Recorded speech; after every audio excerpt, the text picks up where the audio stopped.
આપણું જે રાજકોટ શહેર છે એની અંદર ભક્તિનગર પોલીસ સ્ટેશન વિસ્તારમાં આજી નદીની પેરેલલ જે છે આખો જંગલેશ્વર વિસ્તાર આવેલો છે.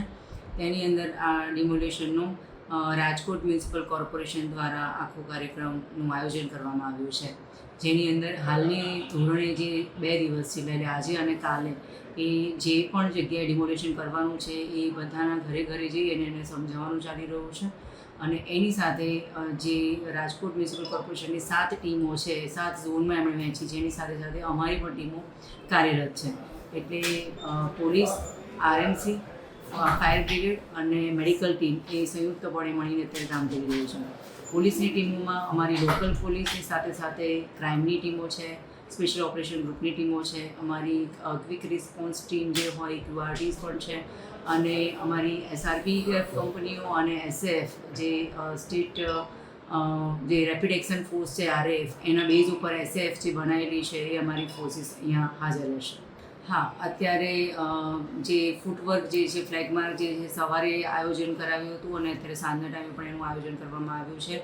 જે એમને કોઈ પણ તકલીફ હોય અને કોઈને પણ એવું ના લાગે કે ભાઈ કોઈને ઉશ્કેરણીજનક કોઈ એમને હેરાન ના કરે એના માટેનું આ આખું આયોજન છે. શાંતિપૂર્ણ વાતાવરણમાં સારી રીતે આ આખો બંદોબસ્ત કમ્પ્લીટ થાય એના માટેનો આ એક પ્રયત્ન છે. આમાં કોઈની પણ ધાર્મિક લાગણી દુભાય નહીં એની ખાસ કાળજી રાખવામાં આવશે. અને બહેનો અને વૃદ્ધો અને જે પણ બાળકો જે છે એમની સાથેનું વર્તન જે વ્યવસ્થિત રહે એના માટે મોટાભાગે અમારું જે કમ્પોનન્ટ જે છે એ ફિમેલ કમ્પોનન્ટ એટલે કે મહિલા પોલીસનું અમે રાખ્યું છે. હા, ગુજરાત સ્ટેટ તરફથી અમને અલગ અલગ ફોર્સિસ ફાળવવામાં આવી છે. એની અંદર સુરેન્દ્રનગર અને રાજકોટમાંથી પણ પોલીસ અમને મળી છે, ગ્રામ્ય વિસ્તારોમાંથી, અને એ સિવાય અધિકારી જે છે એ જુદા જુદા જિલ્લાઓમાંથી અમને.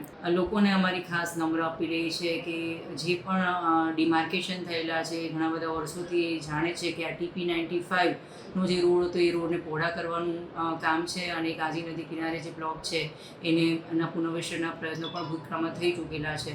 તો જે સ્વયંભૂ રીતે પોતાની રીતે પોતાના ઘર ખાલી કરી રહ્યા છે કે તોડી રહ્યા છે એને તંત્ર મદદ કરી રહ્યું છે.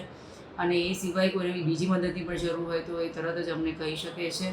અને બાકી ધાર્મિક ભાવના બધાની કોઈ પણ દુભાય નહીં. અહીંયા હિન્દુ અને જેના પણ ધાર્મિક સ્થાનો છે એમાં પણ ખાસ કાળજી રાખી અને આગળ કાર્યવાહી કરવાના છે. ઓકે.